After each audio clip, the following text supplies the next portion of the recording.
ए है जीएसटी से स्टार्ट कर रहे हैं अपन, ठीक है। ये 101 कॉन्स्टिट्यूशन अमेंडमेंट में आया था, ठीक है। और ये तुम्हें पता होगा कि जीएसटी जो है, अब इसका फुल फॉर्म तो देखो गुड्स एंड सर्विस टैक्स है, इसको समझते हैं। ये बेसिक चीज हम इसलिए बता दे रहे हैं कि तुम्हें अमेंडमेंट के बारे में पता होगा। अब जीएसटी में देखो समझने वाली बात है कि इस अमेंडमेंट में फेडरल, ये हम तुम्हें बस बेसिक बता रहे हैं, इसमें फेडरल सिस्टम जो है वो अफेक्ट हो रहा था। क्यों? क्योंकि इसमें स्टेट के जो फाइनेंशियल पावर है, टैक्सेस पावर है, टैक्सिंग पावर है जो है, वो क्या हो रहे थे, इफेक्टेड हो रहे थे। कम या ज्यादा की तो अपन बात नहीं करेंगे, लेकिन जनरली इफेक्ट हो रहे थे। जब भी फेडरल स्ट्रक्चर इफेक्ट होगा तो वहां पे जो अमेंडमेंट होगा वो कौन सा अमेंडमेंट होगा, आर्टिकल 368 के अंदर होगा कि नहीं होगा। लेकिन अमेंडमेंट कौन सा होगा, इसमें चाहिए पड़ेगा देखो क्या, 2/3 मेजोरिटी, 2/3 नहीं, स्पेशल मेजोरिटी चाहिए होती है इसमें।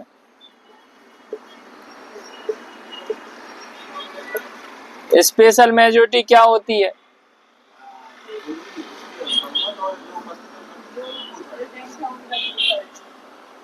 जो प्रेजेंट है उसका 2/3।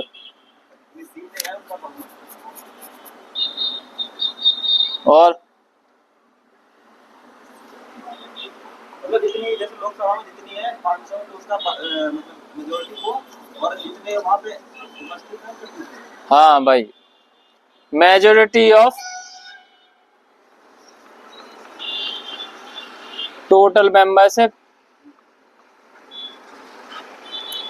Plus 2/3 of present and voting, ठीक है। ये स्पेशल मेजोरिटी। अब क्योंकि फेडरल स्ट्रक्चर इस पे इफेक्ट हो रहा था तो स्टेट की भी क्या इसमें कंसेंट की जरूरत पड़ेगी। तो कितने कंसेंट होंगे, half of the state. Total कितने स्टेट हैं अपने, 28 है, ठीक है। तो फिर गिन लेना जितने होते हैं, ठीक है। Half of the states consent लगेगी। तो ये लोग जब स्टेट पास करते हैं तो वो सिंपल मेजोरिटी से पास करते हैं, पता है ना ये सब चीजें। तो इतनी सारी चीजें, इसलिए कॉन्स्टिट्यूशनल अमेंडमेंट जो है 101 कॉन्स्टिट्यूशनल अमेंडमेंट, वो क्या है, इंपॉर्टेंट अमेंडमेंट है, क्योंकि ये तुम्हारा फेडरल स्ट्रक्चर को इफेक्ट करता है। अब यहीं से सवाल होता है, अब देखो कॉम्प्रिहेंसिव क्यों है। कॉम्प्रिहेंसिव इसलिए है क्योंकि इसमें सेंटर्स के जो टैक्सेस होते थे और जो स्टेट के जो टैक्सेस होते हैं उनको क्या कर दिया, मर्ज कर दिया। समझ में आ गया। स्टेट के कौन से टैक्स होते हैं, जैसे सर्विस टैक्स, सर्विस तो सेंटर का होता है, VAT tax, value addition, sales tax,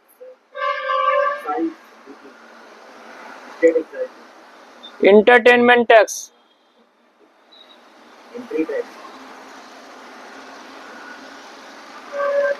entry tax, octroi tax, ये सुना होगा, नाम सुना है। जब आप किसी स्टेट में जाते हो तो उसके हिसाब से टैक्स लगते हैं।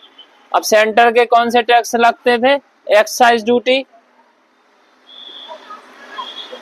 सर्विस टैक्स, और भी टैक्स होते होंगे, बहुत सारे टैक्स कर दिए थे कंपनी, ठीक है। तो इस सारे टैक्सों को समझ में आ रहा है, इस सारे टैक्सों को मर्ज करके हमने एक टैक्स बनाया, इसलिए इसको बोलते हैं कॉम्प्रिहेंसिव, ठीक है। अब तुम्हें ये समझ में आ गया होगा कि ये चीज फेडरल सिस्टम को इफेक्ट क्यों कर रहा है, क्योंकि इसमें देखो स्टेट के जो टैक्स पावर है वो भी इफेक्ट हो रहे हैं। समझ में आ रहा है, इसलिए हमें इस इस आर्टिकल 368 का कोई पार्ट 3C3 है, कोई है सी होगा, जो भी है देख लेना ये कौन सा पार्ट है। तो इसमें ये जाता है, समझ में आ गया ये बेसिक। ये हो गया तुम्हारा ये। अब इसमें एक आर्टिकल जोड़ा गया था, आर्टिकल 246A। इसमें बोला गया था, क्या बोला गया था कि जीएसटी जो है उसको लेवी करने के जो पावर है, मतलब लगाने के जो पावर है, ठीक है, लेवाई बोलते हैं, क्या बोलते हैं, लेवी बोलते हैं, ठीक है, जो उसके पावर है 246 में, वो सेंटर और स्टेट दोनों के पास, ठीक है, इतना समझ लो।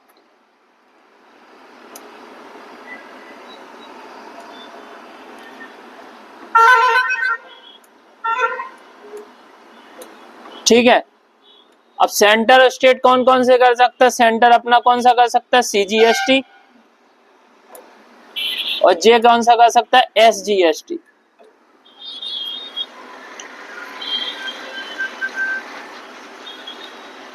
और एक आर्टिकल बनाया गया था जिसका नाम है 279A शायद, इसमें जीएसटी काउंसिल बनाया था।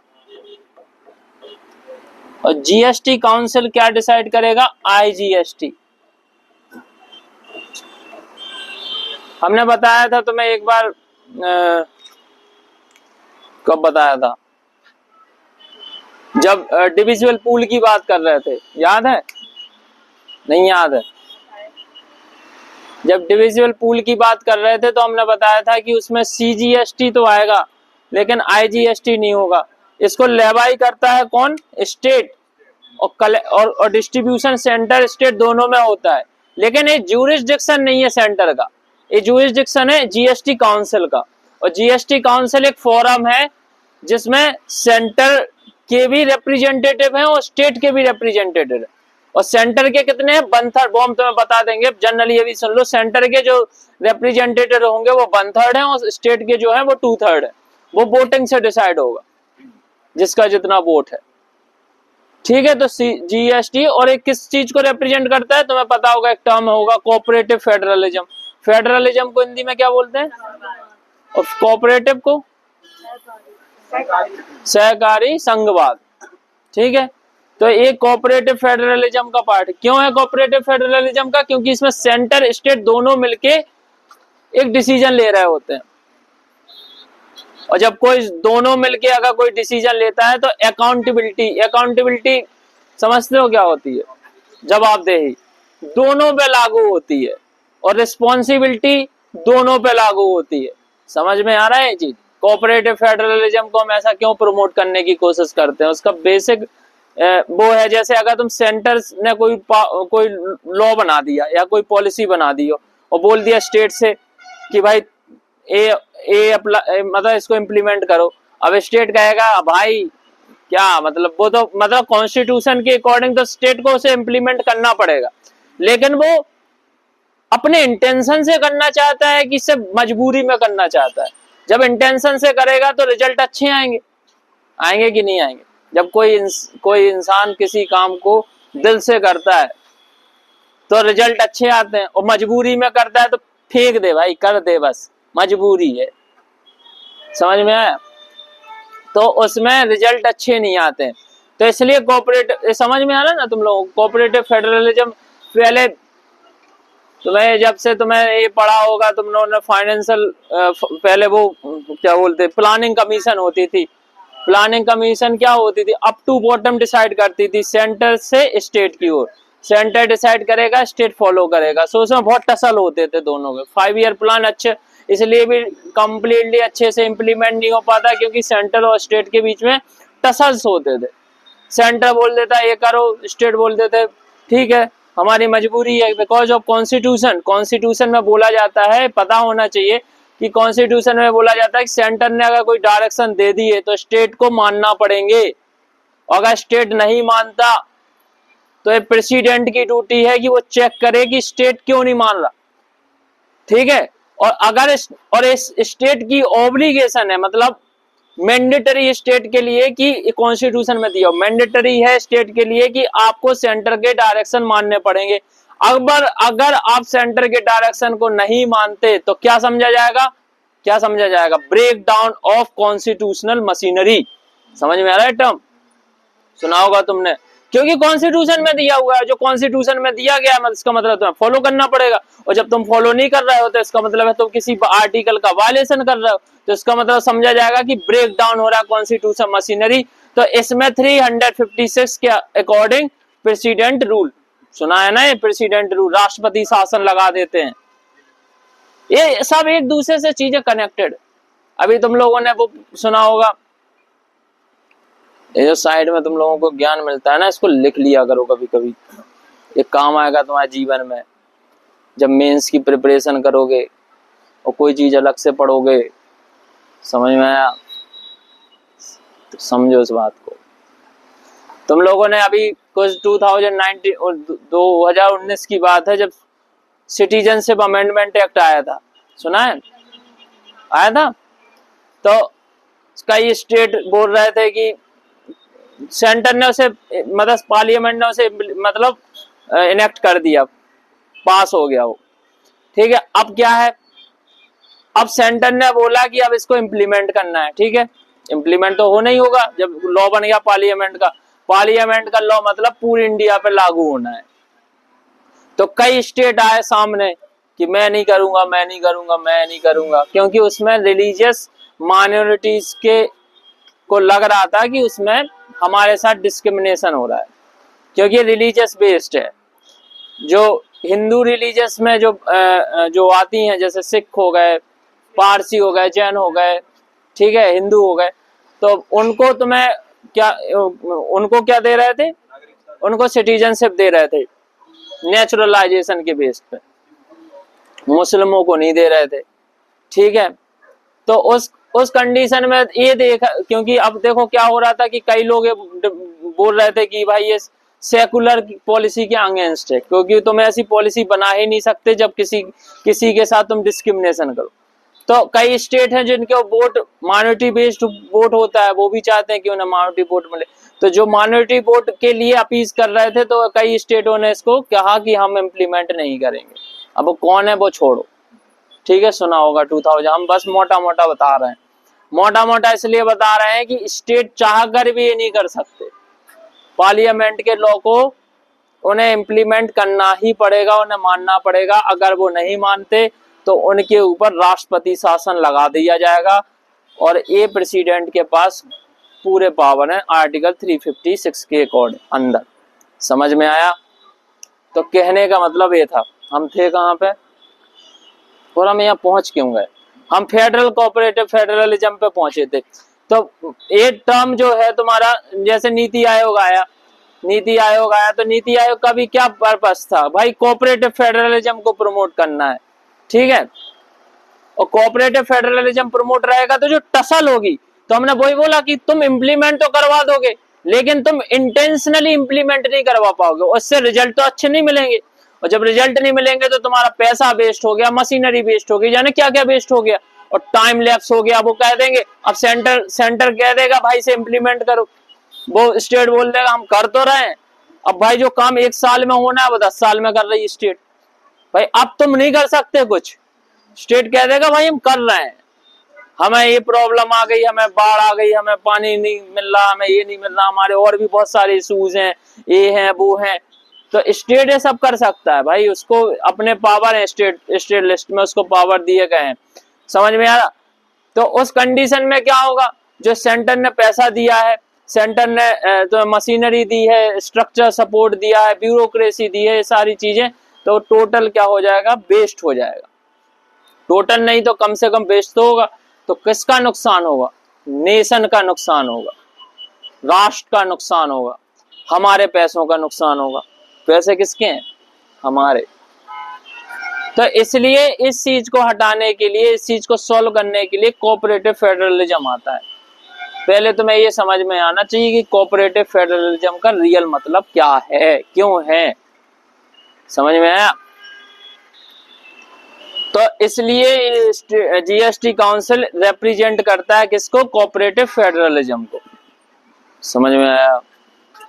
कोऑपरेटिव फेडरलिज्म समझ में आया? एक अमेंडमेंट समझ में आया?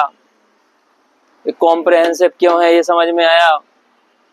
ठीक है, तो ये है। और ये आईजीएसटी और डिविजुअल पूल ये सब चीजें हमने तो पहले बता दी थी।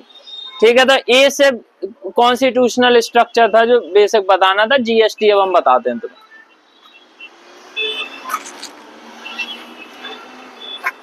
हाँ, आगे जेएमजे ये वाला पार्ट हटा देते हैं, जो इससे ये पहला पार्ट खत्म हो गया, कॉम्प्रिहेंसिव समझ में आ गया। अब दूसरा देखो, मल्टी स्टेजेस क्यों है।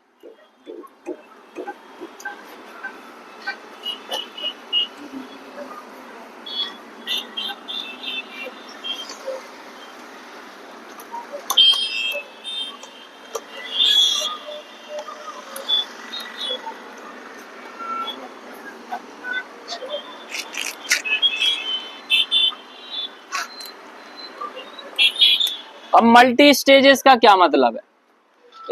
देखो, जैसे मान लो कि सिंपल सी बात बता रहे हैं, एक एग्जांपल से समझते हैं मल्टी स्टेजेस क्या है।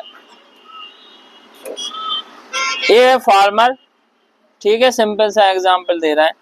फार्मर है, फार्मर ने सीड परचेज की है। सीड खरीदेगा तभी तो उगाएगा कुछ। सीड उगाया इसने किसके? आलू के। आलू, ठीक है, तो इस सीड पे इसने कुछ टैक्स दिया होगा, दिया ही होगा। तो ये हो गया तुम्हारा, और इस आलू पे। अब ये पहली प्रोसेस हो गई, फर्स्ट स्टेज हो गई है। यहां पे क्या हो गया? आलू बन चुके हैं। अब आलू गए अगली स्टेज में, यहां टैक्स लग चुका है। अब देखो, अब गया ये फूड प्रोसेसिंग, समझ लो यहां पे, ठीक है, ये फूड प्रोसेसिंग। अब ये बंदा फार्मर से जनरली खरीदेगा। अपन ये मान के चल रहे हैं कि हर चीज पे टैक्स लग रहा है, हमने फार्मर का लिया है, जनरली ये चीज मंडी में जाएगी, ये सारी चीजें टैक्स हो जाती हैं, ठीक है, लग जाते हैं टैक्स में। अब जे आलू फूड प्रोसेसिंग इंडस्ट्री ने खरीदा, तो अब जब आलू खरीदेगा तो उस पर भी टैक्स लगेगा। लगेगा कि नहीं लगेगा? लगता ही है। तुम आलू खरीदोगे तो तुम्हें टैक्स नहीं मिलेगा, लगता है। ये अनऑर्गेनाइज वाली बात नहीं कर रहे हैं हम। वो अनऑर्गेनाइज वाला भी, अगर तुम वो भी कहीं से परचेज कर रहा होगा तो वो भी कहीं ना कहीं से टैक्स दे रहा होगा। ये लगता ही है टैक्स, सब पे टैक्स लगता है। मंडी टैक्स, भाई स्टेट की कमाई कहां से हो रही है? यही सब चीजों से तो हो रही है। एपीएमसी बोलते हैं शायद इनको, एपीएमसी बोलते हैं ना, मंडियों। तो अपन जनरली मान के चलो, ये अगर फार्मर की जगह तुम और कुछ ले लेना, अगर तुम्हें कुछ डाउट माउट हो। माइनिंग अपन समझने की कोशिश करते हैं, ठीक है, माइनिंग ले लेना ज्यादा है तो, ठीक है। अब इस पे एक टैक्स लगेगा, कौन देगा? फूड प्रोसेसिंग वाला देगा। इस पर टैक्स लग गया, यहां टैक्स लग गया। अब फूड प्रोसेसिंग वाले ने आलू से मान लो चिप्स बनाई,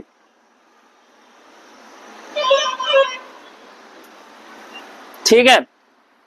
अब क्योंकि फार्मर तो इनको बेच देता, फार्मर की जगह और कोई होगा, तो जे मान लो फार्मर ने ये जो आलू है पहले इसको बेचा किसी जनरली दुकान में, ठीक है।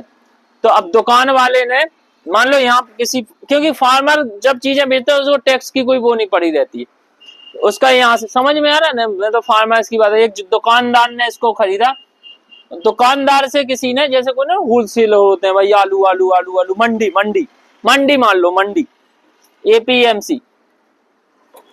अब समझ में, एपीएमसी में, क्योंकि फार्मर क्या होगा, एपीएमसी में बेचेगा। एपीएमसी से फूड प्रोसेसिंग इंडस्ट्री जो है वो मंडी से खरीदेंगी, आलू खरीदेंगी नहीं, तो इनको यहाँ पे टैक्स देना पड़ेगा कि नहीं? कोई सा भी टैक्स लगे, मंडी टैक्स लगे, जो भी टैक्स लगे। अब इनने चिप्स बनाई, उसकी चिप्स गई आगे, ठीक है। अब ये किसके पास जाएगी? कंपनी के पास। कौन सी कंपनी? ब्रांडेड, जो ब्रांड करने वाली है इस कंपनी को, ठीक है। मान लो ये चिप्स बन गई, मान लो ये कौन सी है, लेज कंपनी की है, या कोई तुमने अपनी कोई कंपनी बना दी, बताओ कौन सी कंपनी चाहते हो? ठीक है, कोई कंपनी हो गई, ठीक है, ये कंपनी कंपनी कंपनी हो गई, ठीक है, ये कंपनी हो गई, इसने अपना ब्रांड बनाया मसालेदार चिप्स, ठीक है, इसका नाम है मसालेदार चिप्स। जब ये कंपनी इसको खरीदेगी तो फिर टैक्स देगी, और ये बंदा जब इसको बेचेगा तो ये भी सेल्स टैक्स देगा। तो ये इसको टैक्स दे रहा है और इसको खरीद रहा है तो भी टैक्स दे रहा है। समझ में आ रहा है? ये यहाँ टैक्स दे रहा है बेचने पे, क्योंकि यहाँ पे बहुत सारे टैक्सेस होते थे। पहले इसको जनरल समझने की कोशिश करो, ये टैक्स दे रहा है, यहाँ टैक्स दे रहा है। अब ये बेचेगा कहाँ पे? ब्रांड करने के बाद होलसेलर को बेचेगा, बेचते ना, होलसेलर को बेच दिया इनने, होलसेलर ने इसको फिर परचेज किया, फिर टैक्स दिया इसने। ये होलसेल बेचेगा किसको? रिटेलर को, जो अपनी ये मेन ये रिटेलर को बेचेगा। अब रिटेलर को बेचेगा तो इसको फिर सेल चेक देना पड़ेगा, और एक खरीदेगा तो इसको टैक्स देने पड़ेंगे। तो तुम देखो, समझना इस बात को, एक प्रोडक्ट पे 2 बार टैक्स लग रहा है एक ही स्टेज में। ये तो पहले मल्टी स्टेज का मतलब समझ में आ गया कि ऐसे चीजें आती हैं, टैक्स लगते जाते हैं। अब तुम्हें एक चीज समझ में आ रही होगी कि हर स्टेज में 2 बार टैक्स लग रहा है, जो एक बार बेच रहा है वो और जो खरीद रहा है वो। और टैक्स तो और भी लग रहे होंगे, वैल्यू एडिशन टैक्स देते हैं लोग, यहाँ पे देखो हर जगह वैल्यू एडिशन हो रहा है, एक सेल्स टैक्स लग रहा है, ठीक है। तो ये टैक्स लग रहा है, तो एक टर्म सुना होगा तुमने, कास्केडिंग इफेक्ट। इसको हिंदी में देखो क्या होता है कास्केडिंग को।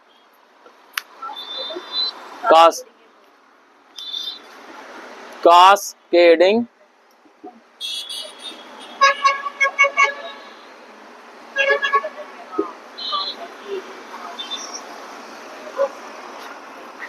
ये स्पेलिंग इसकी, इसको डाल के देखना इन हिंदी।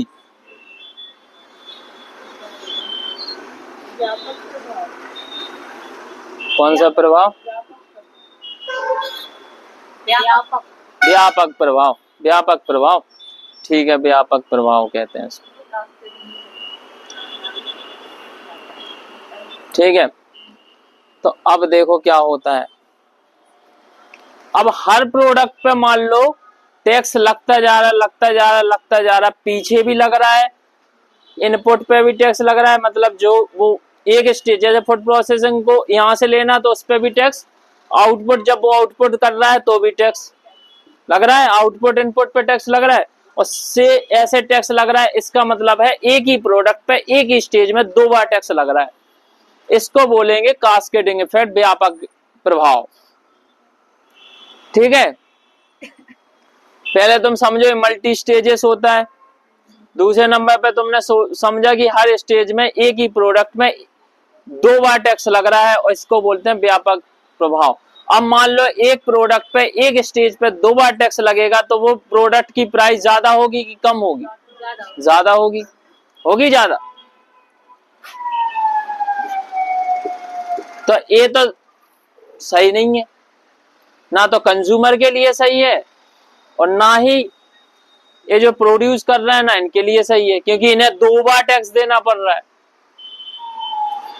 और जब ये 2 बार टैक्स देंगे तो ऑब्वियसली बात है इनके लिए कंप्लायंस करना भी मुश्किल है कि भाई पहले ये कहां से खरीदो, ये टैक्स दो, फिर इसके लिए दो, फिर वो टैक्स दो, फिर टैक्स रिटर्न भी करना होता है। टैक्स रिटर्न का नाम सुना है क्या? ठीक है, सब करते हैं टैक्स रिटर्न, वो क्या बोलते, file return, tax file return बोलते हैं ना, क्या बोलते हैं, ठीक है। तो अब तुम समझ में आ, अब तो इसकी वजह से कंज्यूमर के ऊपर कितना बर्डन पड़ेगा, कितनी महंगी होंगी चीजें, होगी कि नहीं होगी? तो ये चीज सही नहीं थी, तो फिर जीएसटी ने इस चीज को खत्म करने के लिए, इस प्रभाव को खत्म करने के लिए पहले तुम्हें समझ में आ गया मल्टी स्टेजेस टैक्स होता है, लेकिन मल्टी स्टेजेस जरूर टैक्स होता है। तुमने एक टर्म सुना होगा जीएसटी, अगर तुम लोगों ने थोड़ा बहुत भी कभी पढ़ा होगा तो उसमें पढ़ा होगा इनपुट क्रेडिट, सुना है? कहीं तो सुना ही होगा ये, अगर जीएसटी पढ़ा होगा तो इनपुट क्रेडिट जरूर सुना होगा। कुछ वापस कर देते हैं टैक्स काट के। अब देखो क्या हो रहा है, समझना इस बात को। तुम्हें इतना समझ में आ गया, एक प्रोडक्ट पे एक स्टेज पे 2 बार टैक्स लग रहा है, इसका मतलब है कास्केडिंग इफेक्ट हो रहा है, डबल प्रभाव। हर स्टेज पे बढ़ रहा है तो महंगाई हो रही है, ना प्रोड्यूसर को चैन और ना कंज्यूमर को शांति, तो चैन और शांति दोनों की भंग हो गई है। समझ में आ गया? तो इस चैन और शांति को बहाल करने के लिए, क्या करने के लिए? बहाल करने के लिए गवर्नमेंट लेके आई इनपुट क्रेडिट। जीएसटी का ये सबसे इंपॉर्टेंट कंपोनेंट है इनपुट क्रेडिट। इसको आगे भी तुम यहां से लिख सकते, comprehensive multi stage input credit सही नहीं है, लेकिन ये समझ लो इनपुट क्रेडिट। अब क्या होगा देखो सुनो, ये फूड प्रोसेसिंग इंडस्ट्री है, ये बता देगा भाई कि हमने 10 रुपए का टैक्स दिया है, ठीक है, तो ये फाइल कर देगा। ये जनरली अब तो डिजिटल होने लगा है, जीएसटीएन का नाम सुना है? जीएसटीएन कभी आया होगा नजर तो जीएसटीएन पे पड़ ही गया होगा, जीएसटी नेटवर्क बोलते हैं इसको। ये कुछ नहीं है, बेसिकली ये क्या है, जीएसटी नेटवर्क एक डिजिटल प्लेटफॉर्म है जहां पे आप डिजिटली बता देते हो कि भाई हमने इतना इतना इनपुट टैक्स दिया है, इतना आउटपुट है, ठीक है, और हमारी टैक्स कंप्लायंस से सारी चीजें बता देते हैं वो, मतलब अपना जीएसटी का सारी चीजें बता देते हैं। ये जीएसटी है ना, इससे ये होगा कि आपको बार बार कहाँ नहीं जाना पड़ेगा, ऑफिस नहीं भागना पड़ेगा, तो यहीं पे बता देते हैं। तो इनको 1-2 महीने के अंदर ये पैसा रिटर्न गवर्नमेंट दे देती है, ठीक है। अब अगर ये पैसा मिल जाएगा तो कास्केडिंग इफेक्ट जो होगा वो क्या हो जाएगा, कम हो जाएगा। तो अब उन्हें वो टैक्स तो नहीं देना है, तो अब उन्हें उस चीज की टेंशन नहीं होगी, समझ में आ रहा? अब उन्हें उस चीज की टेंशन नहीं होगी, तो ये इनपुट पे टैक्स नहीं लगेगा, सिर्फ आउटपुट पे टैक्स लगेगा। जो पहले आउटपुट पे टैक्स और इनपुट पे लग रहा था, इसकी वजह से कास्केडिंग इफेक्ट हो रहा था, व्यापक प्रभाव, यही होता है ना। तो अब क्योंकि उन्हें रिटर्न मिल जाएगा तो इनपुट पर टैक्स नहीं लगेगा, और जब इनपुट पर टैक्स नहीं लगेगा तो व्यापक प्रभाव नहीं होगा, तो चीजें क्या होनी चाहिए, सस्ती, ठीक है, ये है। लेकिन सवाल ये होता है कि जब जीएसटी हुआ आया तो चीजें सस्ती कहाँ हो, महंगी हो गई ना, कंज्यूमर के लिए महंगी हुई। इस चीज की कथा आज तक कोई सॉल्व नहीं कर पा रहा कि पैसा जा कहाँ रहा है।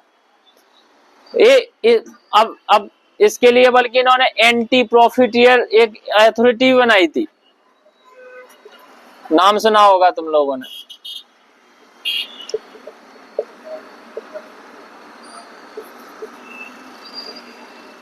ये कोई स्टेटरी बॉडी नहीं है, ऐसी एग्जीक्यूटिव बॉडी है, मतलब ऐसी बना दी गई थी इसे। मतलब ये ध्यान रखना का कोई पूछे एंटी प्रॉफिटियर अथॉरिटी, ये ना स्टेटरी बॉडी है ना कॉन्स्टिट्यूशनल बॉडी है, समझते हो? ना तो संवैधानिक है ना वैधानिक है, समझ में आ रहा? ये एग्जीक्यूटिव बॉडी मतलब बना दी थी, कुछ पल के लिए बना दी थी। तो इसका काम था क्या देखना कि भाई तुमने देखो, पहले तुमने टैक्स दे दोगे, तुम्हें रिटर्न होना है तो तुम्हें क्या करना है, तुम्हें वो इनपुट ऐड नहीं करना था। नहीं समझ में आया?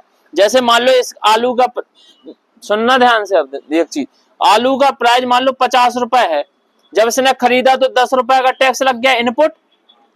अब इसने बेचा, उसको प्रोसेस करके, प्रोसेस में मान लो कि 20 रुपए का खर्चा हो रहा है, समझ में आ रहा है? जैसे आलू को चिप्स में बनाओगे तो धोओगे, मसीलोगे, रगड़ोगे, कुछ तो करोगे, काटोगे, छीलोगे, बहुत सारी चीजें, बर्कर का प्राइस, वेजेस लगेगा, सब चीज लगेंगे, मसाले भरने पड़ेंगे उसमें।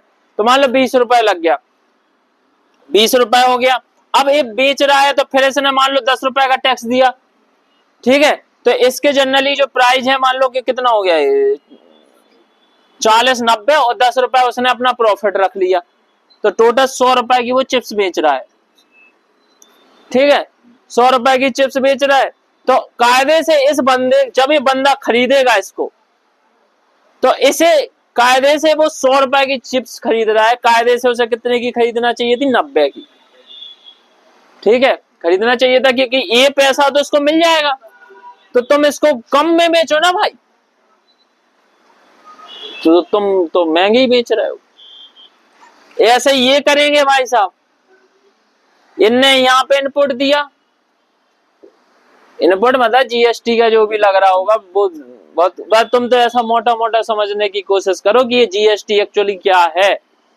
ठीक है, ऐसे ये करेंगे तो इनको भी कम कर देना था अगले स्टेज में, और जब फाइनल कंज्यूमर को आएगा तो ये जो इकट्ठा 10, यहाँ मान लो 10, यहाँ मान लो 10, यहाँ मान लो 10, और टोटल प्राइस अगर एक किलो चिप्स की, जो मसालेदार चिप्स है, वो खरीदने की प्राइस 400 रुपए पड़ रही है, तो कम से कम वो 40-50 रुपए कम पड़नी चाहिए थी,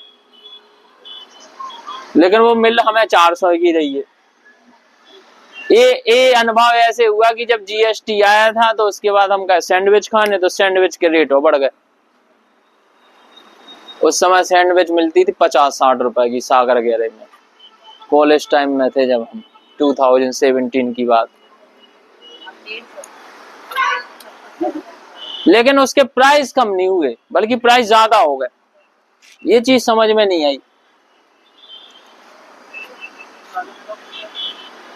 तो ये लोग करते क्या है, मेरे हिसाब से यही लोग यही करते होंगे कि पहले प्राइस दे देते होंगे, फिर वेट कर रहे हैं जब तक तो वो प्रोडक्ट बन के बिक ही गया। तो इस अथॉरिटी का क्या काम है? ये अथॉरिटी क्या कर रही है? सबसे बड़ा सवाल इसका है कि ये क्या झक मार रही है,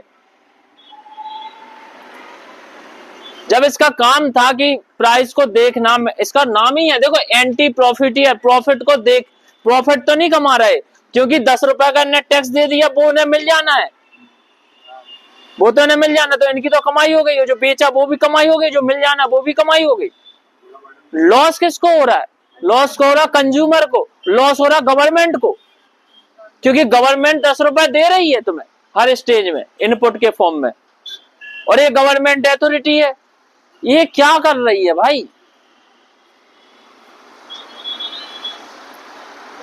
बताओ भाई। लोग यही बोलते हैं ना कि पहले भाई कोई साबुन खरीदते थे अपन, हमाम साबुन खरीदे थे, मान लो हमाम 30 रुपए का आता था, आज 40 का आ गया। जब जीएसटी आया था तो उसके पहले 30 का आता था, उसके बाद रेट और बढ़ गए इसके, या नहीं भी बढ़े तो तब भी 30 का मिल रहा है। तो पहले अगर कास्केडिंग इफेक्ट हो रहा था, तो अब तो कास्केडिंग नहीं हो रहा ना भाई, तो अब तो प्राइस कम होने चाहिए थे इसके, लेकिन प्राइस कम क्यों नहीं हुए? ये क्या कम नहीं हुए, ये सवाल एक वो है मिस्ट्री। कौन देगा इसका जवाब? किसी को नहीं पता। ये बहुत दिन से जानने की इच्छा थी, आप नहीं देंगे। क्या? बहुत दिन से जानना चाहते थे, अब जी। आप ही बता दीजिए। क्या? हमें नहीं पता है। किसी को नहीं पता हो, नहीं पता, बस गवर्नमेंट को पता होगा। भाई ये तो समझ, मतलब लॉजिकल समझ में ये आता है कि जो पहले था, जब बोला कास्केडिंग, बहुत इसका हल्ला हुआ, कास्केडिंग कास्केडिंग कास्केडिंग कम हो रहा है, एक कास्केडिंग लग रहा है, तो प्राइस 30 है, कास्केडिंग हट गया तब भी 30 है, तो फिर हुआ क्या है ये समझ में नहीं आया। अब वो गवर्नमेंट ऑफिसरों को पता होगा, या गवर्नमेंट को ही पता होगा, या फिर इनको पता होगा ये जो कर रहे हैं, ये बहुत अलग मसला है। अपन को ये पढ़ना था, सो अपन ने बता दिया। गवर्नमेंट को तो पता ही होगा, गवर्नमेंट को सब पता होगा कहाँ पैसा जा रहा है, कौन पैसे की धांधली कर रहा है हैवी लेवल पे। और ये सवाल मुद्दा लोगों ने उठाया भी ज्यादा नहीं, लेकिन गवर्नमेंट ने बहुत उठाया, कास्केडिंग कम हो जाएगा, कास्केडिंग हटा दिया जाएगा, वैल्यू कम हो जाएंगी, ये हो जाएंगी, वो हो जाएंगी। या तो गवर्नमेंट ने अपना चाल खेल ली होगी, चाल ऐसी मान लो कि उसने अलग अलग स्लैब रख दिए होंगे जीएसटी के, कि भाई इतने प्रोडक्ट पे हमारा, पहले मान लो कि वहां पे टैक्स 2% होगा, तो वहां 6% कर दिया होगा। तो जीएसटी के थ्रू इनडायरेक्टली गवर्नमेंट कमाई कर रही है, और जनता से कह रही है कि हमने देश का भला किया है। अब भाई कंज्यूमर का रियल भला होना चाहिए ना भाई। और पैसा गवर्नमेंट के पास जा रहा है, गवर्नमेंट के पास। अब जीएसटी कितना बढ़ गया, यही रीजन हो सकता है मेरे हिसाब से। गवर्नमेंट ने क्या किया होगा, इनपुट के उसमें आउटपुट का टैक्स बढ़ा दिए होंगे, ये एक रीजन हो सकता है, यही हुआ होगा। तभी जीएसटी, पहले क्या था, कुछ ही समय पहले डायरेक्ट टैक्स जो होते थे वो ज्यादा थे इनडायरेक्ट टैक्सेस से। मतलब जो टोटल कमाई होती थी गवर्नमेंट की वो डायरेक्ट टैक्स से ज्यादा होती थी। अब क्या हो गया, अब जीएसटी, इनडायरेक्ट टैक्स मतलब जीएसटी, अब जीएसटी ज्यादा है इनडायरेक्ट टैक्स से।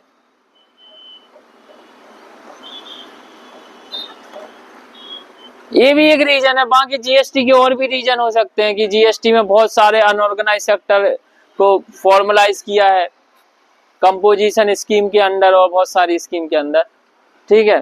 तो ये सारी चीजें हैं, तो तुम ये समझ लो कुछ तो हुआ होगा, टैक्स बढ़ाए गए होंगे। इसका स्लैब है, पता है तुम लोगों को, जीएसटी का ऐसा स्लैब है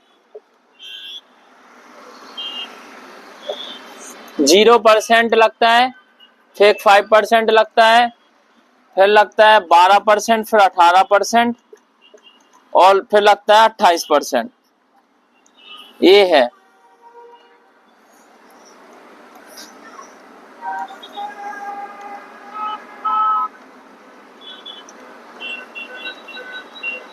तो इन लोगों ने जैसे यहाँ पे जो एसेंशियल गुड्स होते हैं उन पे लगता है,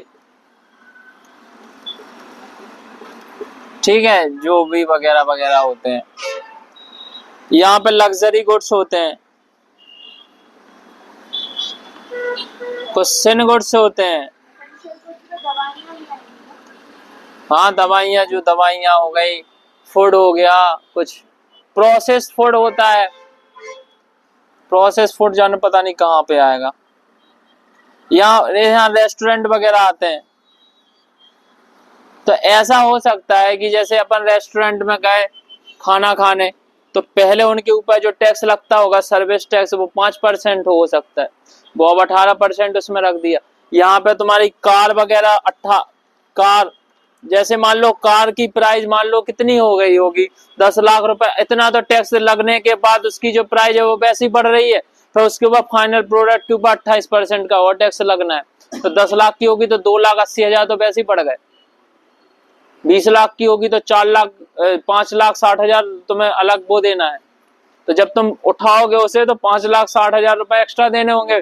जब तुम फॉर्च्यूनर जैसी गाड़ी उठाओगे कभी जीवन में, 40-50 लाख की वो गाड़ी है, 40-50 लाख का तुम 28% समझ लो कितना होगा,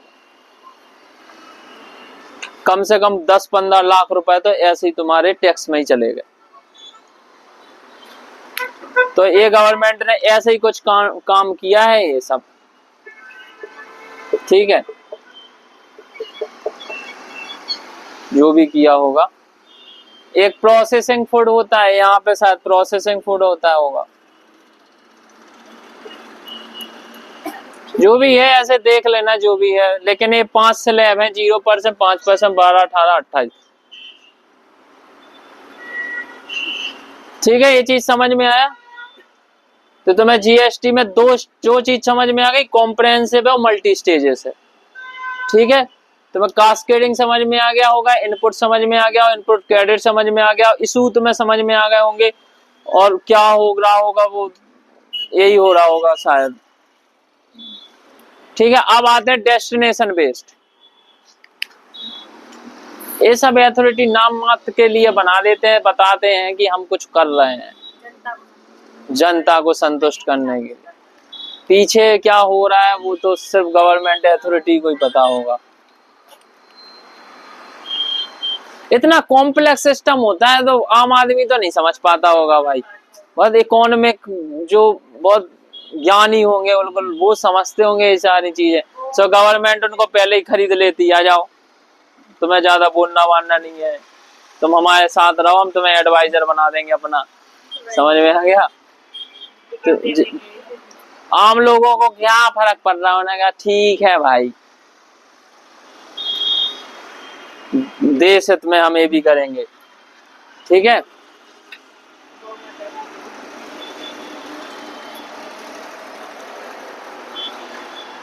जनरली ऐसा होना चाहिए कि जैसे जनरली ऐसा होता नहीं है, लेकिन एक डेमोक्रेटिक कंट्री, क्योंकि डेमोक्रेटिक कंट्री है, ठीक है, तो डेमोक्रेटिक कंट्री में ये होना जनरली ऐसा होता है कि गवर्नमेंट की जो पॉलिसीज होती हैं, उनके जो प्रोसीजर होते हैं वो ट्रांसपेरेंट होते हैं लोगों से, लोगों को अवेयरनेस रहती है, तभी तो हम बोलते हैं पब्लिक पार्टिसिपेशन बढ़े इन डिसीजन मेकिंग में। बोलते हैं कि डेमोक्रेसी में यही एक सबसे बड़ा शब्द लेके आते हैं कि बाकी सब ठीक है कि हाँ, by the people for the people of the people, ये सब ठीक है। डेमोक्रेसी का जो रियल पर्पज है वो जनरली हम यही बोलते हैं कि लोगों का पार्टिसिपेशन बढ़े, भागीदारी, नागरिकों की भागीदारी बढ़े, किसमें, डिसीजन मेकिंग में, जिससे उन्हें पता चल सके कि जो भी चीजें हो रही हैं वो क्या हो रही हैं, वो हमारे हित में कितनी हो रही है, गवर्नमेंट कितनी हमारे लिए अकाउंटेबल है, कितनी नहीं है, ये सारी चीजें ऐसी रहती हैं।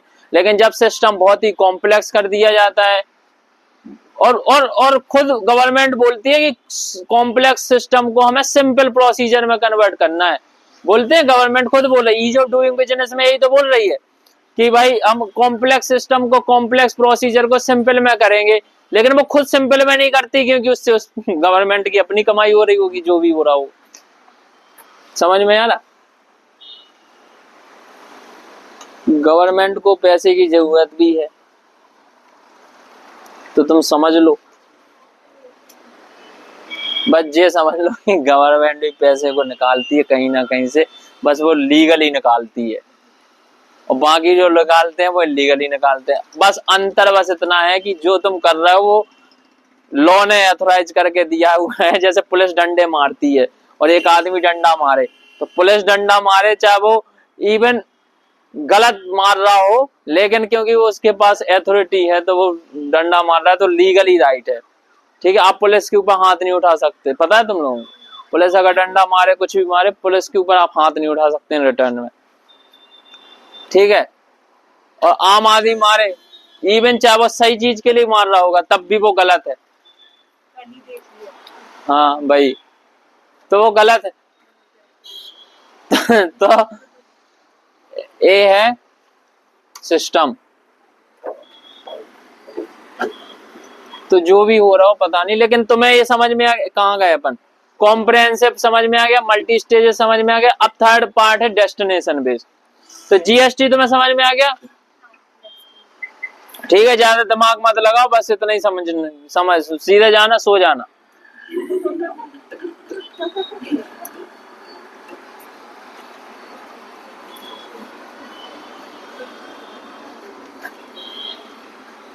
अब आते हैं डेस्टिनेशन बेस्ड टैक्स।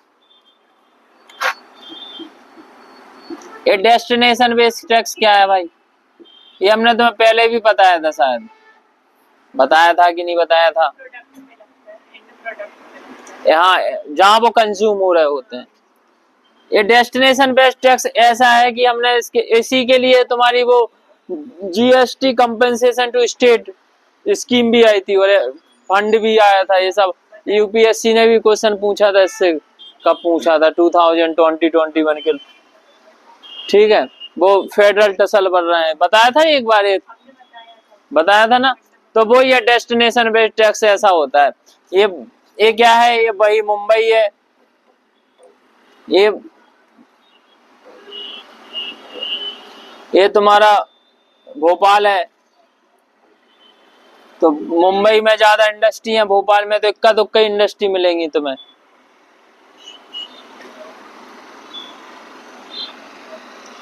मुंबई में बहुत सारी इंडस्ट्री मिल जाएंगी, ठीक है। तो इनने मान लो कोई चीज बनाई भाई, उस समय क्या था, मर्सिडीज। इस बार अपन कुछ अलग ही लेवल की कुछ चीज ले लेते हैं। इनने जैसे मानी एटलस की साइकिल बनाई है, हमने एग्जांपल दिया था तुम्हें, एक साइकिल ही बना के बताई थी। अब जाने कैसे बनती है वो साइकिल, एक पैडल नीचे, एक पैडल ऊपर, और जे ऐसी, जे यहाँ पे सीट, जे ठीक है, जे कैरियर हो गया, ठीक है।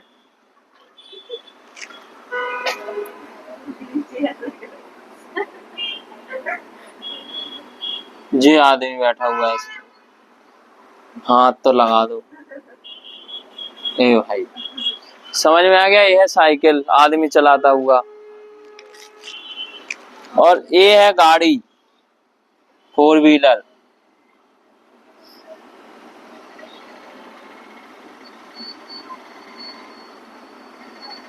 क्या भाई गाड़ी,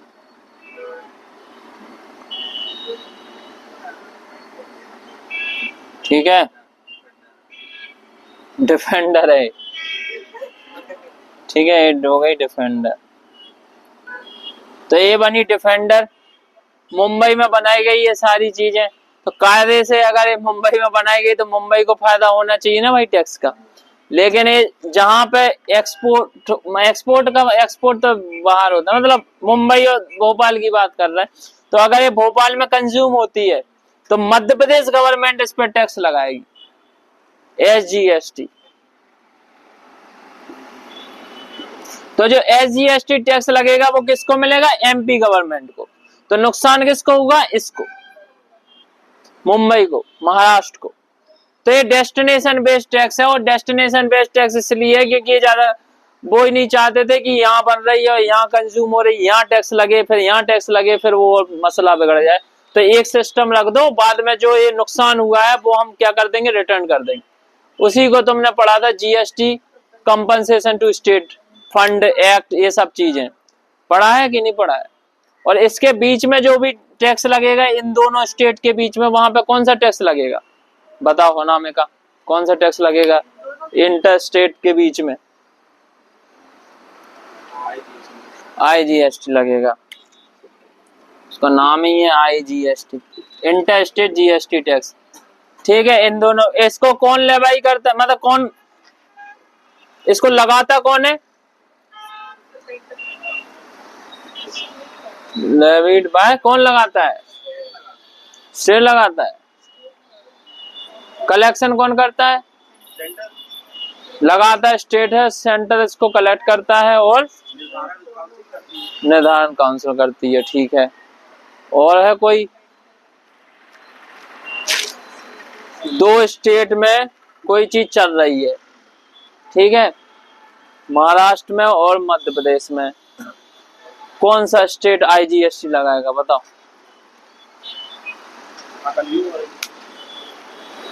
वो स्टेट GST है, ये 2 स्टेटों के बीच की कहानी है। तुमने वो पढ़ा है कभी, पानी जो है वो जूरिसडिक्शन है किसका, स्टेट का। लेकिन जब नदी 2 स्टेटों के बीच से गुजरती है तो उसको कौन रेगुलेट करता है, सेंटर करता है। तो भाई 2 स्टेटों के बीच की बात हो गई तो इसको करेगा सेंटर, स्टेट कहां से कर देगा, सेंटर करेगा, कलेक्ट भी सेंटर करेगा।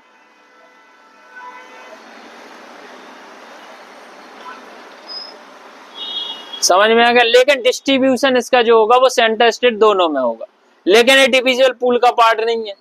क्यों नहीं है, क्योंकि ये जूरिसडिक्शन किसका है, सेंटर का नहीं है। ये जूरिसडिक्शन ये है किसका, जूरिसडिक्शन GST काउंसिल का। ये बेसिक चीज है जो तुम लोगों को थोड़ा बहुत आइडिया तो होना ही चाहिए। लिख लो इसको बड़े बड़े अक्षरों में डिब्बा बना के।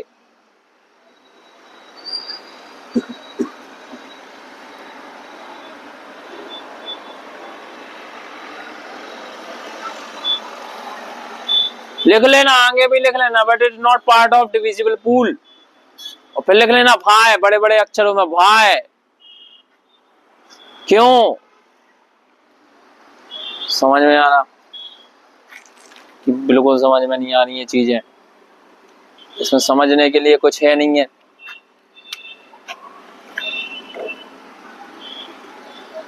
समझ में आ गया है।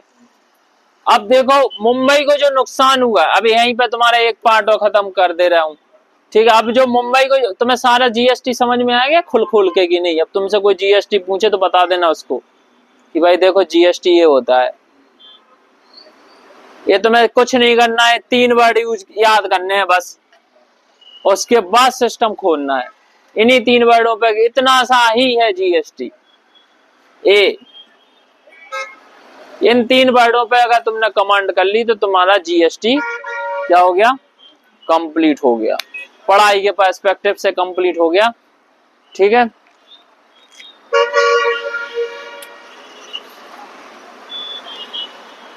लेकिन अगर तुम चाहते हो कि हम विसिल ब्लोवर बने,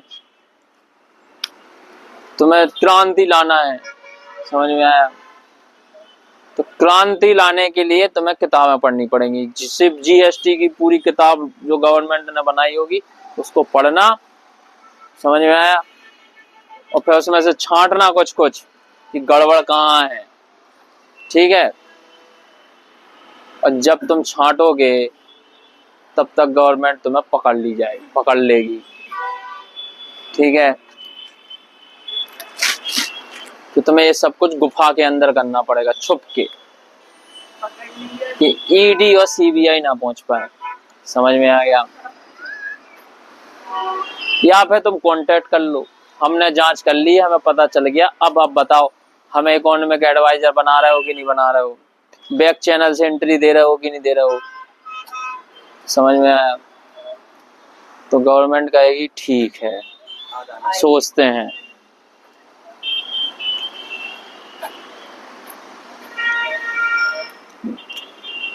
गवर्नमेंट को बहुत सारी चीजें सोचनी पड़ती हैं,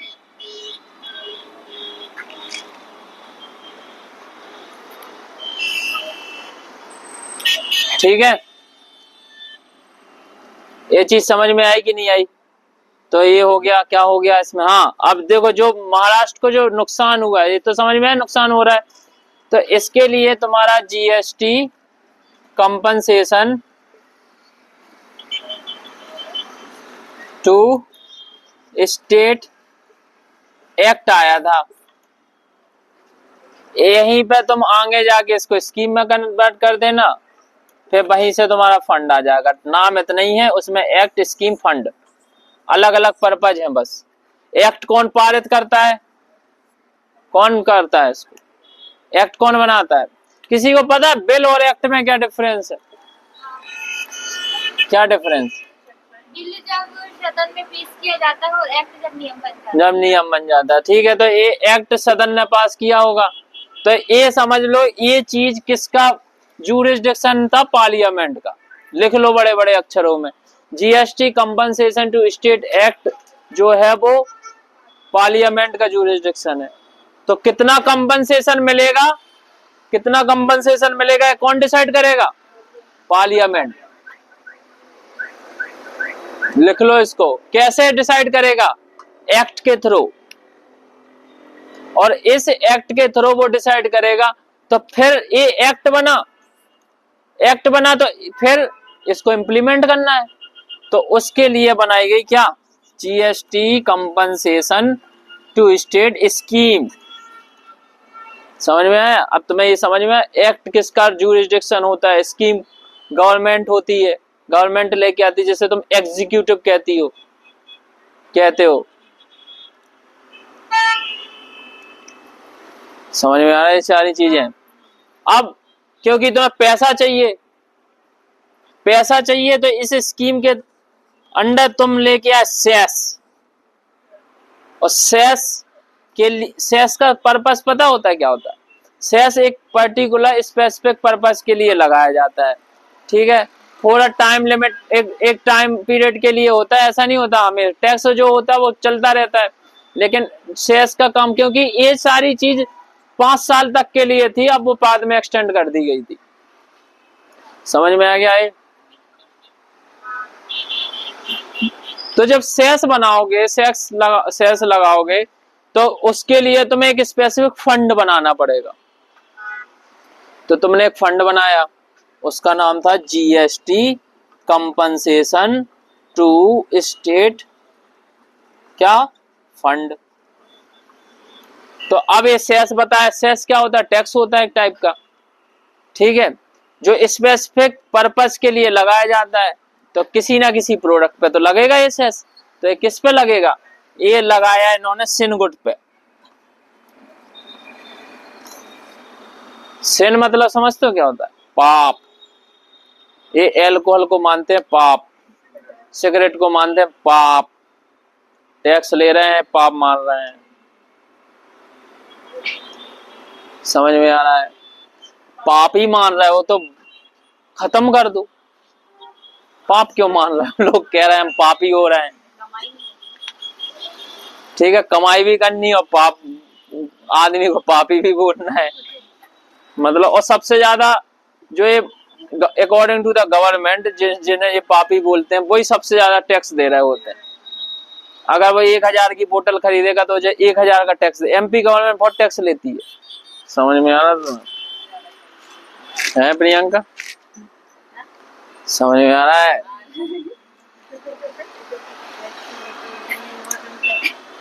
तो यही अकॉर्डिंग टू द गवर्नमेंट जो पापी लोग हैं वही सबसे ज्यादा टैक्स देते हैं। ठीक है, और सबसे ज्यादा बेचारों उन्हीं के ऊपर टैक्स लगता है।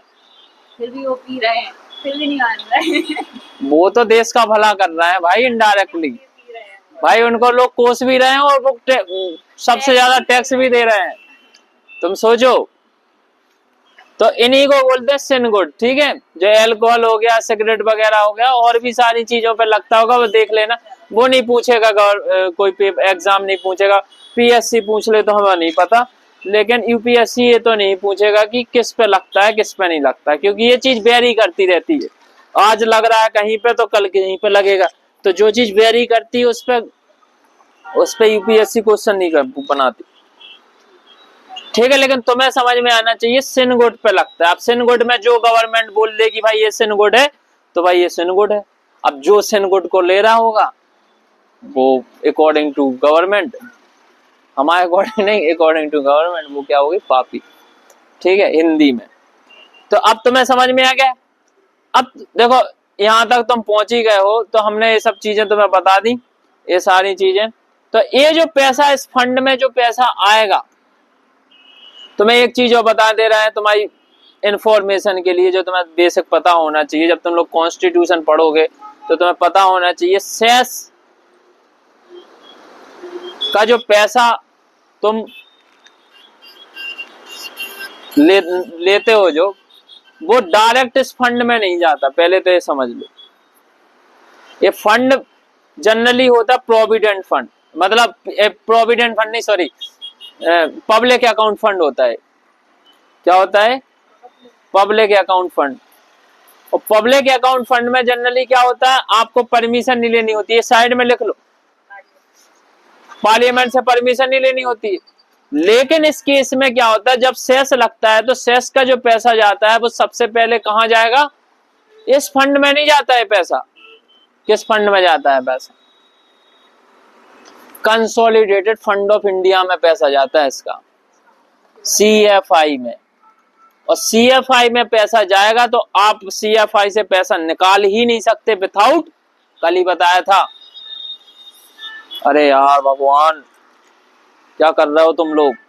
कल ही हमने बताया था अब वो हमने बोल ही दिया, एप्रोप्रिएशन बिल विथआउट पास के तुम सीएफआई से पैसा नहीं निकाल सकते हो। बताया तुम्हें? ये समझ में आ रही चीज है, ये बेसिक है। सेस इतना समझ में आया कि नहीं आया? सेस का पैसा जो है वो इस फंड में डायरेक्ट नहीं जाएगा, ये पैसे जाएगा सबसे पहले कंसोलिडेटेड फंड ऑफ इंडिया। और कंसोलिडेटेड फंड ऑफ इंडिया से पैसा निकालने के लिए आपको एक बिल पास करना पड़ता है, जिसे कहते हैं एप्रोप्रिएशन बिल। पता है कि नहीं पता है? जब एप्रोप्रिएशन बिल से जब वो पैसा निकलेगा और फिर वो पैसा जाएगा GST compensation to state fund में, और वो पैसा फिर यूज होगा किस चीज के लिए? मुंबई को दिया जाएगा, महाराष्ट्र को दिया जाएगा। तो इनको जो नुकसान हुआ है इनकी क्या हो जाएगी? पूर्ति। तो सब खुश। समझ में आ गया? समझ में आ गया कि नहीं आया? क्या अभी भी समस्याएं चल रही हैं जीवन में? समस्याओं का निदान हुआ है थोड़ा बहुत कि नहीं हुआ है? हैं? ठीक है, ठीक है, ठीक। किसी और पर्पस के लिए सेस लगाएं तो उसका पैसा पब्लिक फंड में जाएगा। और पर्पस के लिए लगाए मतलब? ये तो ये नहीं, देखो सेस का पैसा वो देखो, सेस टैक्स कई टाइप के होते हैं। एक नाम बोल दिया हमने टैक्स।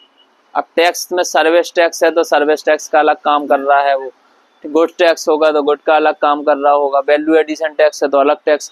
तो टैक्स 1000 टैक्स हो जाते हैं। टैक्स मतलब एक, जैसे अपन बोलते हैं लड़का है तो लड़का अब हजारों लड़के हो सकते हैं, लाखों लड़के हो सकते हैं, अलग अलग नाम रूप उनके अलग अलग हो सकते हैं। लड़की बोल दी, लड़की हजारों टाइप की लड़कियां हो सकती हैं, ठीक है। ऐसे ही सेस एक है, उस फिर सेस कई टाइप के हो सकते हैं, टैक्स एक है, ठीक है। पर्पस के लिए पर्पस तो बस हमें एक डेफिनेशन सेस को समझना है कि जब भी सेस लगेगा तो वो किसी स्पेसिफिक पर्पस के लिए लगेगा, for a specific period of time के लिए। ये समझ में आया? समझ में आया कि नहीं आया? तो वो जो अब हमें बस इतना समझना है कि जब सेस आप लगाते हो, हमने उस दिन पहले बताया तो वहां सेस लिखा था कि नहीं लिखा था, जब आप सेस लगाते हो तो वो पैसा कलेक्ट होके अब स्पेसिफिक पर्पस के लिए जा रहा है, तो आप उसके लिए एक स्पेसिफिक फंड बनाओगे। स्पेसिफिक पर्पस है तो भाई स्पेसिफिक फंड बनाना पड़ेगा, नहीं बनाना कि भाई इतना पैसा है जो इस चीज के लिए आया तो इसी चीज के लिए खर्च हो गए। ये करते हैं ना अपन क्या करते हैं, गवर्नमेंट करती है, जनरली सब करते हैं।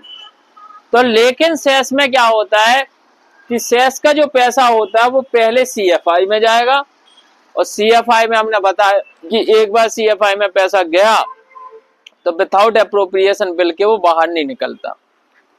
और अप्रोप्रिएशन बिल, जब हमने कल बजट का पूरा पार्ट बताया था कि पहले बजट पास होता है, ये बजट होता है, बजट में 2 टाइप के एक्सपेंडिचर होते हैं कि नहीं होते हैं। एक्सपेंडिचर वो होता है जो चार्ज अपॉन कंसोलिडेटेड फंड होता है, charge upon consolidated fund of India होता है। एक होता है एक्सपेंडिचर जो अदर देन इस फंड के होता है, ठीक है। अब अदर देन होगा तो इस पे हमने बताया था कि भाई कि इस पे आप डिस्कशन कर सकते हो, वोटिंग भी कर सकते हैं कि नहीं कर सकते हैं? इस पे वोटिंग नहीं कर सकते, इस पे आप डिस्कशन भी कर सकते हैं, वोटिंग भी कर सकते हैं।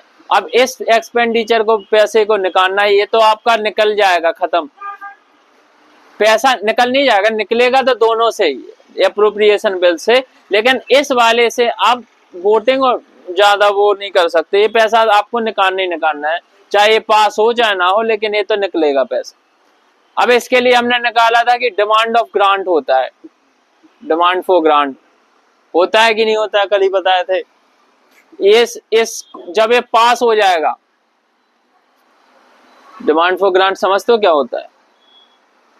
कल ही बताएं, इतना सब कुछ सब भूल गए, कैसे पढ़ते हो तुम लोग यार। एक्सपेंडिचर, अब इस एक्सपेंडिचर में तुम्हें बताया गया कि भाई एग्रीकल्चर में ए पर समस्या है, इतना पैसा चाहिए, ठीक है। इंडस्ट्री में परेशानियां हैं, इतना पैसा चाहिए। बैंक में इतनी समस्या है, इतना पैसा चाहिए, ये पैसा वो पैसा, ठीक है। तो उसको, उस पे जो डिस्कशन और डिबेट होती है कि वो जिस पे क्लियर मान लिया जाता है कि हाँ भाई इतना इतना एक्सपेंडिचर है, हमने मान लिया, उसे कहते हैं डिमांड फॉर ग्रांट। अरे इतनी टेक्निकल भाषा में समझने की जरूरत नहीं है, जनरली ऐसे समझो कि तुम्हारे घर में कुछ ऐसा पैसा होता है जो हम साइड में रख देते हैं कि ये पैसा तो हमें देना ही देना है। दूसरा पैसे पे मम्मी पापा दादा दादी चाचा चाची सब बैठ के डिस्कशन कर रहे होते हैं, यार एक काम करते हैं, इस पे अपन 4 रुपए इस पे दे देते हैं, 6 रुपए इस पे दे देते हैं, इसमें इतना खर्चा कर देते हैं, इतना इतना खर्चा कर देते हैं। फाइनली एक कागज में एक एस्टिमेट बना लेते हैं कि हाँ इसमें इतना इतना करते हैं। अलग अलग लोग रूप बनाते हैं कि नहीं यार 10 रुपए इसमें, बच्चा आएगा बीच में आएगा, वो कहेगा नहीं हमारी पॉकेट मनी 100 रुपए की फिक्स करो, मम्मी आएगी नहीं 100 रुपए ज्यादा है, इस बार बजट कम है 50 रुपए पकड़ो। ये सब होता है कि नहीं होता है भाई? तो हो रहा है,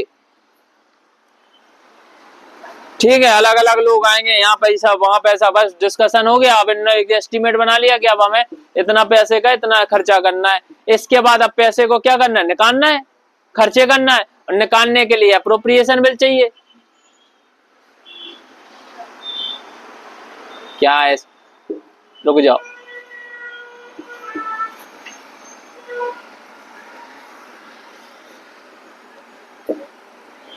ये है अप्रोप्रिएशन बिल, ठीक है, समझ में आ गया। अब अप्रोप्रिएशन बिल जब आएगा तो ये पैसा और ये पैसा निकल जाएगा, फिर आप खर्चे कर दो। अगर कोई मॉडिफिकेशन चाहिए टैक्स मैक्स में, अगर कोई चेंजेस लाने हैं तो उसके लिए आप मनी बिल और फाइनेंस बिल लेके आते हो। समझ में आ गया? इतनी सी तो कहानी है, तो कोई वो तो ही ना इसमें कोई तोप चलानी है। समझ में आ? इसमें बताओ कोई परेशानी है? हैं? सिंपल सी कहानी है भाई। कहाँ थे भाई हम?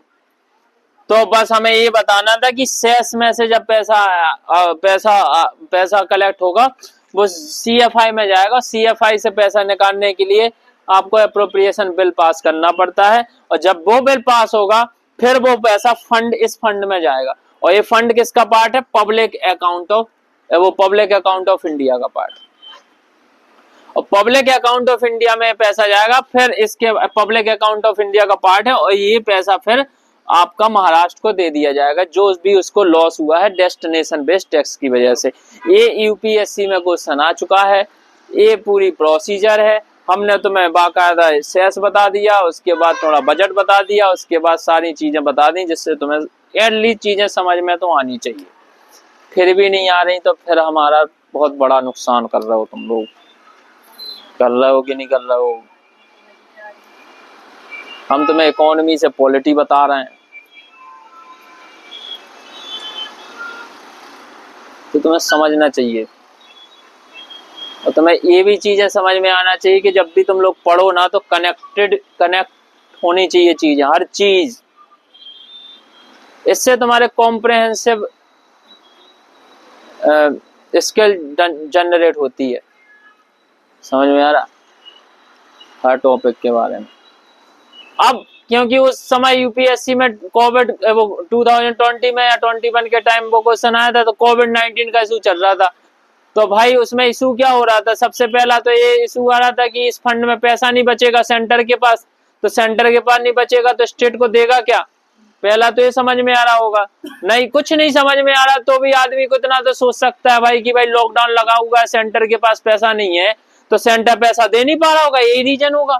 और स्टेट को पैसा चाहिए क्योंकि स्टेट को दुनिया भर की प्रॉब्लम आ गई है, कोविड के बाद आ गई है कि नहीं? तो स्टेट को पैसा चाहिए, सेंटर के पास पैसा नहीं है, तो स्टेट मांगेगा पैसा दो, सेंटर कहेगा है नहीं, तो दोनों में लड़ाई नहीं होगी। तुमने कभी मियां बीवी की लड़ाई होते हुए देखी पैसों के लिए? तो वही है, एक काइंड ऑफ लड़ाई चल रही है इन दोनों के बीच में। ये UPSC ने इस टाइप से क्वेश्चन पूछा था, बस ये फेडरल टसल है। अब क्योंकि उनने क्वेश्चन पूछा था तो तुम्हें उसके बारे में सजेशन दे देने, तुम्हें क्या बोलना है पॉजिटिव में, भाई देखो ऐसा है, शांति बना के रखो, कोऑपरेशन रखो, ठीक है, पैसे की कहीं से जुगाड़ करो, ऐसे तुम 3-4 सजेशन डाल दोगे वहां पे। क्योंकि निगेटिव आंसर आ रहा है इसमें, निगेटिविटी के साथ आप खत्म नहीं करोगे आंसर, आपको पॉजिटिव, जब पॉजिटिव आंसर आ रहा है तो चलो ठीक है, फिर क्या ही देना सजेशन, या फिर तुम आखिरी में लिख दो कंक्लूजन में, हाँ भाई इतना ठीक है, अभी और ठीक करना है अपन को। समझ में आ रहा? लेकिन इसमें निगेटिव आंसर आ रहा है और क्वेश्चन भी निगेटिव में पूछा गया है, तो तुम्हें अब उसे पॉजिटिव में टर्न करना पड़ेगा। समझ में आया? ये UPSC ऐसा क्या बोलते, तुम्हारा पढ़ने का फिर मतलब क्या है? इतना तो एक्सपेक्ट कर रही है ना भाई UPSC की तुम आंसर दो से, तो तुम्हें पॉजिटिव में आंसर देना पड़ेगा। कुछ भी दे दो, कुछ क्या ऐसे इफेक्टिव सॉल्यूशन दो जो तुम्हें लगता हो कि शायद हो सकता है। तुम कुछ भी कह सकते हो कि कोऑपरेटिव फेडरलिज्म प्रमोट करो, जिससे हाईएस्ट प्रायोरिटी जो है किसकी, हेल्थ कंसर्न की, उसको आप हैंडल कर सके, बिकॉज कोविड चल रहा है इस समय, दोनों को सबको पता है। और प्रैक्टिकली आंसर दो, ये नहीं कि भाई नहीं पैसा दे दो, पैसा है ही नहीं तो दे कहां से दे, ठीक है। प्रैक्टिकल आंसर देने की कोशिश करो, प्रैक्टिकल सॉल्यूशन आंसर देने की कोशिश करो कि हाँ भाई पैसा नहीं है, दोनों को जरूरत है, स्टेट को जरूरत है, सेंटर के पास पैसा नहीं है क्योंकि लॉकडाउन चल रहा है, इकोनॉमिक एक्टिविटीज हो नहीं पा रही है, स्लो डाउन चल रही है इकोनॉमी में, और पैसे हम ऑलरेडी बहुत ज्यादा फिस्कल डेफिसिट में है, तो हमारे ऊपर और टैक्स लगाना भी डिफिकल्ट है। तो बेटर ये है कि हम लोगों के पास जितने रिसोर्सेस हम उसी का यूज करने की कोशिश करें, इफेक्टिव वे में और प्रायोरिटी बेस्ड में करें, कि हम जो अदर खर्चे उनको थोड़ा कम करें और हेल्थ पे ज्यादा फोकस करें, जिससे पहले हेल्थ का इशू सॉल्व हो जाए, फिर जो बाकी के सॉल्व इशू कर लेंगे। सबसे बड़ा प्रॉब्लम कोविड में क्या था? हेल्थ का। लोग अगर मर नहीं रहे होते तो क्या फर्क पड़ रहा होता? तुम बताओ। अगर कोविड में लॉकडाउन क्यों लगा? क्योंकि लोगों की डेथ हो रही थी। अगर लोगों की डेथ नहीं हो रही होती, लोग बीमार नहीं हो रहे होते, तो क्या प्रॉब्लम थी? चलता रहता जो चल रहा होता। कोविड जैसे 36 आते 36 जाते, क्या फर्क पड़ रहा था? लेकिन लोगों की डेथ हो रही थी, लोगों का लॉस हो रहा था, इस वजह से तो हमें लॉकडाउन लगाना पड़ा। और लोगों के जीवन को बचाने के लिए हमने बहुत बड़ा सेक्रीफाइस किया, इकोनॉमिक सेक्रीफाइस किया है। कितना लॉस हुआ, गवर्नमेंट को लॉस हुआ, लोगों की जॉब चली गई, ये वो फलाना ढिमकाना, बहुत सारी चीजें ऐसी हुई है कि नहीं हुई है? क्योंकि लोगों के जीवन को बचाने के लिए। तो ये था, ऐसे तुम्हें कुछ क्वेश्चंस देने, तुम्हारे सारे क्वेश्चंस, तुम्हारा जीएसटी खत्म हो गया होगा, समझ में आ गया। अब इसके अलावा जीएसटी में कुछ बचा हो तो बताओ। आज तुम्हें जीवन में आंख खुल गई होगी, जो जीएसटी होता है वो होता क्या है, समझ में आया। और हाँ, फाइनल बचा वन नेशन वन टैक्स। अब वन नेशन वन टैक्स ऐसा है कि जैसे मैंने स्लैब बताया था तुम्हें, 0%, 5%, 12%, 18%, 28%, तो ये यूनिफॉर्म है। चाहे तुम मध्य प्रदेश में रहो, अगर एसेंशियल गुड है तो वो 0% के टैक्स में ही जाएंगे, समझ में आया। चाहे तुम जम्मू कश्मीर में रहो और चाहे तुम केरल में रहो, समझ में आया। चाहे तुम अरुणाचल प्रदेश में रहो, चाहे तुम गुजरात में रहो, जो एसेंशियल गुड है उन पे 0% टैक्स, तो 0% टैक्स। अब जो लग्जरी गुड पे 20%, 28% टैक्स लग रहे हैं, तो चाहे तुम कार मध्य प्रदेश से खरीदो, चाहे प्राइस ऊपर नीचे हो सकती है। प्राइस इसलिए ऊपर नीचे हो सकती है क्योंकि कई गवर्नमेंट सब्सिडी दे देती हैं, लेकिन टैक्स उतना ही लग रहा होगा। स्टेट अपने टैक्स सब्सिडी दे दे, वो अलग बात है, उससे तुम वेरी मत परेशान मत होना कि उस पर अगर टैक्स कम लग रहा है या ज्यादा। वो स्टेट डिपेंड करता है कि भाई स्टेट कहीं पे, लेकिन हमारा यूनिफॉर्म माना जाएगा 28%, समझ में है। ऐसा है कि कभी अपन जैसे कोई गाड़ी खरीदते हैं तो यूपी में सस्ती पड़ेगी, मध्य प्रदेश में थोड़ी महंगी पड़ेगी, तो उसका रीजन सिर्फ इतना है कि टैक्स तो सेम है। अब वहां पे प्रोडक्शन का भी तो अलग वो चल रहा होता है, अलग अलग जगह अलग अलग रिसोर्सेस हैं, समझ रहे हो। जैसे कोल तुम्हारा झारखंड में पाया जाता है, तो अगर झारखंड में कोल से रिलेटेड कोई प्रोजेक्ट चल रहा है तो वहां पे कोल को लाना आसान है, ट्रांसपोर्टेशन कॉस्ट नहीं लगेगा, वहां पे तुम्हें लेबर अवेलेबल मिल जाएंगे। लेकिन अब तुम वही कोल का जो प्रोसेसिंग प्लांट है वो तुम लगा दो कहाँ पे? महाराष्ट्र में। अब महाराष्ट्र में कोल नहीं है तो तुम्हें कहाँ से कोल लाना पड़ेगा? झारखंड से महाराष्ट्र। तो पैसा बढ़ेगा कि नहीं बढ़ेगा? तो प्राइस वेरी कर सकती है, अलग अलग कर सकती है, लेकिन टैक्स जो है वो यूनिफॉर्म रहेंगे। समझ में आ गया? समझ में आ गया?